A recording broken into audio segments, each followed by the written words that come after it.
జక్కయ్య ఇంట్లో ఎంతో పాపాత్ముడు, ఎంతో పాప కలిగిన వాడు, దుర్మార్గుడు, వడ్డీలు వ్యాపారం చేసిన వాడు జక్కయ్య.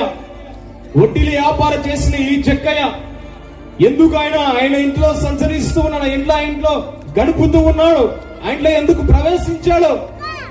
మా ఇంట్లోకి రావాల్సిందే, మా ఇంట్లోకి రావచ్చు కదా అని అనేక మంది అనుకున్న వారు లేకపోయి చూడండి కూడా. కానీ అనేక మంది పాపములో ఇంట్లో ఉన్న జక్కయ్యను చూసి ఆ యొక్క సనుగుతూ ఉన్నారు, గొనుక్కుతూ ఉన్నారు చూడండి కూడా.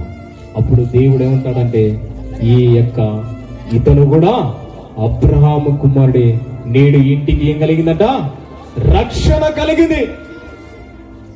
ఏది కలిగిందంటే రక్షణ కలిగింది.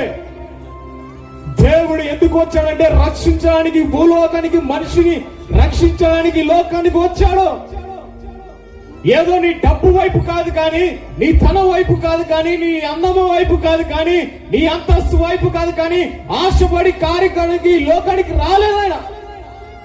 ఎందుకు వచ్చాడమ్మా? నిన్ను రక్షించడానికి. ఎందుకు రక్షించాలని కోరుతున్నాడంటే అది